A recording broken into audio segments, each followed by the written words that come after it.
మరో breaking news చూస్తున్నాం. పశ్చిమ బెంగాల్ ముఖ్యమంత్రి ఎవరనే అంశానికి తెరపడింది. సీఎంగా సువేందు అధికారిని ఎన్నుకున్నారు.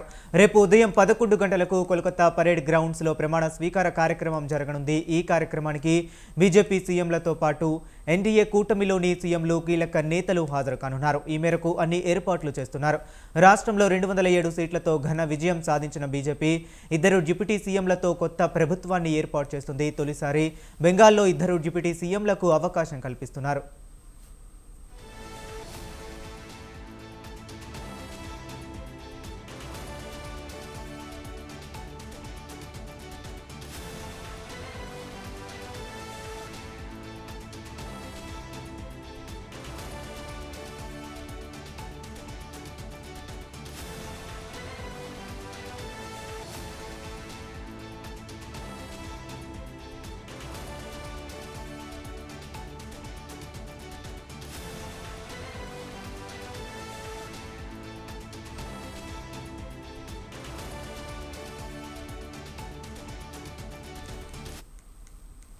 ఇక పశ్చిమ బెంగాల్ ముఖ్యమంత్రి ఎవరనే అంశానికి తెరపడింది. సీఎంగా సువేందు అధికారిని ఎన్నికన్నారు.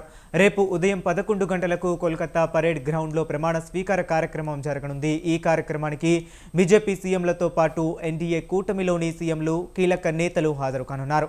ఈ మేరకు అన్ని ఏర్పాట్లు చేస్తున్నారు. రాష్ట్రంలో 207 సీట్లతో ఘన విజయం సాధించిన బీజేపీ 2 డిప్యూటీ సీఎంలతో కొత్త ప్రభుత్వాన్ని ఏర్పాటు చేస్తుంది. తొలిసారి బెంగాల్లో 2 డిప్యూటీ సీఎంలను అవకాశం కల్పిస్తున్నారు.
ఇక పశ్చిమ బెంగాల్ ముఖ్యమంత్రి ఎవరనే అంశానికి తెరపడింది. సీఎంగా సువేందు అధికారిని ఎన్నుకున్నారు. రేపు ఉదయం 11 గంటలకు కోల్కతా పరేడ్ గ్రౌండ్లో ప్రమాణ స్వీకార కార్యక్రమం జరగనుంది. ఈ కార్యక్రమానికి బీజేపీ సీఎంలతో పాటు ఎన్డీఏ కూటమిలోని సీఎంలు, కీలక నేతలు హాజరు కానున్నారు. ఇక ఇదే అంశం గురించి మరింత సమాచారాన్ని మా కరెస్పాండెంట్ సవిన్ లైవ్ ద్వారా అందించడానికి సిద్ధంగా ఉన్నారు. సవిన్, చెప్పండి.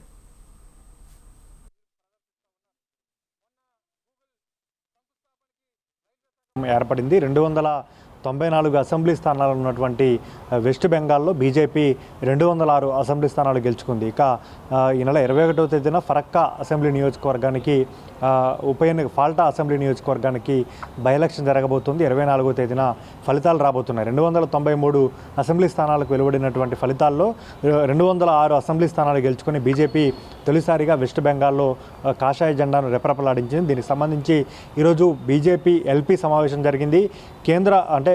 బీజేపీ అధిష్టానం నుంచి పరిశీలకులుగా కేంద్ర హోంశాఖ మంత్రి అమిత్ షాతో పాటు ఒడిషా సీఎం మోహన్ చరణ్ మాజీ హాజరయ్యారు. ఈ నేపథ్యంలోనే బీజేపీ ఎల్పీ నేతగా సువేందు అధికారిని ఏకగ్రీవంగా ఎన్నుకున్నారు. ప్రధానంగా బెంగాల్లో బీజేపీ అధికారంలోకి వచ్చిన తర్వాత 2-3 పేర్లు ప్రధానంగా సీఎం రేసులో వినిపించాయి. సువేందు అధికారితో పాటు దిలీప్ ఘోష్, బెంగాల్ బీజేపీ మాజీ అధ్యక్షుడిగా ఉన్నటువంటి దిలీప్ ఘోష్, అదేవిధంగా సమీక్ భట్టాచార్య, అగ్నిపాల్ మిత్రా, రూపా గంగోలీ ఇట్లాంటి పేర్లు తెరపైకి వచ్చినప్పటికీ బీజేపీ అధిష్టానం సువేందు అధికారి వైపే మొగ్గు చూపిందని చెప్పుకోవచ్చు. ప్రధానంగా తొలుత కాంగ్రెస్ పార్టీలో కీలక నేతగా ఉన్నటువంటి సువేందు అధికారి తృణమూల్ కాంగ్రెస్ పార్టీ ఏర్పాటులో మమతా బెనర్జీతో కలిసి తృణమూల్ కాంగ్రెస్ పార్టీని స్థాపించడంలో కీలక పాత్ర పోషించారు. తృణమూల్ కాంగ్రెస్ పార్టీ వ్యవస్థాపక సభ్యుడిగా ఉన్నారు. అదేవిధంగా తృణమూల్ కాంగ్రెస్ పార్టీలో మమతా బెనర్జీ తర్వాత కీలక నేతగా వ్యవహరిస్తూ వచ్చారు. ఎప్పుడైతే మమతా బెనర్జీ అల్లుడు అభిషేక్ బెనర్జీ తృణమూల్ కాంగ్రెస్ ఆ తర్వాతనే విభేదించి తృణమూల్ కాంగ్రెస్ పార్టీ అధిష్టానంతో విభేదించి ముఖ్యంగా సుబేందు అధికారి బయటకు వచ్చారు. అంతకుముందు 2007, 2008లో బెంగాల్లో సిపిఎం ప్రభుత్వం ఉన్నప్పుడు నందిగ్రామ్లో సింగూరు నందిగ్రామ్లో టాటా కార్ల ఫ్యాక్టరీకి సంబంధించి భూముల సేకరణకు వ్యతిరేకంగా పెద్ద ఎత్తున ఉద్యమం జరిగింది. ఆ ఉద్యమంలో క్రియాశీలక పాత్ర పోషించారు. 2009, 2014లో తృణమూల్ కాంగ్రెస్ పార్టీ నుంచి లోక్సభ ఎంపీగా ఎన్నికయ్యారు. అదేవిధంగా జంగల్ మహల్ ప్రాంతంలో సుబేందు అధికారి కుటుంబానికి గట్టి పట్టు ఉంది, బలమైన అనుచర వర్గం ఉంది.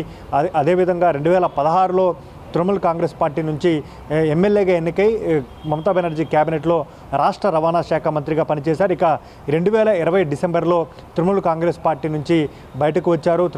తృణమూల్ కాంగ్రెస్ పార్టీకి రాజీనామా చేశారు, మంత్రి పదవి నుంచి వైదొలిగారు. 2021లో సుబేందు అధికారి బీజేపీలో చేరారు. 2021లో జరిగినటువంటి అసెంబ్లీ ఎన్నికల్లో బెంగాల్లో బీజేపీ ప్రధానంగా 77 అసెంబ్లీ స్థానాలు గెలిచింది. అందులో నందిగ్రామ్లో బెంగాల్ మాజీ ముఖ్యమంత్రి తృణమూల్ కాంగ్రెస్ పార్టీ అధినేత్రి మమతా బెనర్జీని ఓడించి జెయింట్ కిల్లర్గా నిలిచారు. దాంతో 2021 నుంచి 2026 వరకు ప్రధాన ప్రతిపక్ష నేతగా బెంగాల్ అసెంబ్లీకి ప్రధాన ప్రతిపక్ష నేతగా సుబేందు అధికారి వ్యవహరించారు. ఈసారి జరిగినటువంటి అసెంబ్లీ ఎన్నికల్లో బీజేపీ ప్రచారంలో కీలకంగా వ్యవహరించారు. 2 చోట్ల నందిగ్రామ్ నుంచి పోటీ చేశారు. ఈసారి తృణమూల్ కాంగ్రెస్ పార్టీ అధినేత్రి బెంగాల్ సిట్టింగ్ ముఖ్యమంత్రిగా ఉన్నటువంటి మమతా బెనర్జీ పైన భవానీపూర్లో పోటీ చేశారు. 2 స్థానాల్లోనూ సుబేందు అధికారి విజయం సాధించారు. భవానీపూర్లో మమతా బెనర్జీకి కంచుకోటగా ఉన్నటువంటి అసెంబ్లీ స్థానం కోల్కతా నగర పరిధిలో ఉంటుంది. అయినప్పటికీ సుబేందు అధికారి తీవ్ర స్థాయిలో మమతా బెనర్జీపై పోరాటం చేసి 15,000కు పైగా ఓట్ల మెజార్టీతో విజయం సాధించిన పరిస్థితి మనకు కనపడింది. అయితే బెంగాల్లో అసెంబ్లీ ఎన్నికల ఫలితాలు వచ్చిన తర్వాత సుబేందు అధికారికే బెంగాల్ సీఎం పీఠం దక్కబోతుందనే ప్రచారం పెద్ద ఎత్తున జరిగింది. కేంద్ర హోంశాఖ మంత్రి అమిత్ షాకు నమ్మిన బంటుగా సుబేందు అధికారి ఉన్నారు. అందుకే పూర్తి స్థాయిలో బెంగాల్లో దాదాపు 14 రోజుల పాటు మకాం వేసి అమిత్ షా బీజేపీ ఎన్నికల ప్రచార వ్యూహాన్ని పరిశీలించారు. క్షేత్రస్థాయిలో ప్రజలు ఏమనుకుంటున్నారు, క్షేత్రస్థాయిలో బీజేపీ చేస్తున్నటువంటి ప్రచారాన్ని దగ్గరుండి పరిశీలించారు. ఈరోజు బీజేపీ ఎల్పీ సమావేశానికి కూడా అమిత్ షా, ఒడిశా ముఖ్యమంత్రి మోహన్ చరణ్ మాజీ హాజరయ్యారు. స్వయంగా అమిత్ షా సమక్షంలో ఎల్పీ నేత ఎన్నిక జరిగింది. దీంతో సుబేందు అధికారిని బీజేపీ నుంచి గెలిచినటువంటి నూతన ఎమ్మెల్యే 206 మంది బీజేపీ ఎల్పీ నేతగా బెంగాల్ ముఖ్యమంత్రిగా ఎన్నుకున్నారు. రేపు ఉదయం 11 గంటలకు కోల్కతాలో ఉన్నటువంటి బ్రిగేడ్ పరేడ్ మైదానంలో సుబేందు అధికారి ప్రమాణ స్వీకారం చేయబోతున్నారు. ఈ ప్రమాణ స్వీకారానికి ప్రధానమంత్రి నరేంద్ర మోడీతో సహా కేంద్ర హోంశాఖ మంత్రి అమిత్ షా, బీజేపీ పాలిత రాష్ట్రాల ముఖ్యమంత్రులు, ఎన్డీఏ భాగస్వామ్య పక్షాల ముఖ్యమంత్రులు, ముఖ్య నేతలంతా హాజరు కాబోతున్నారు.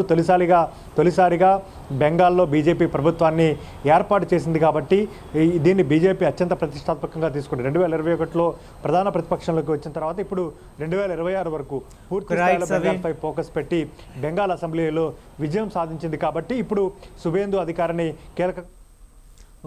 Thank you Saveen.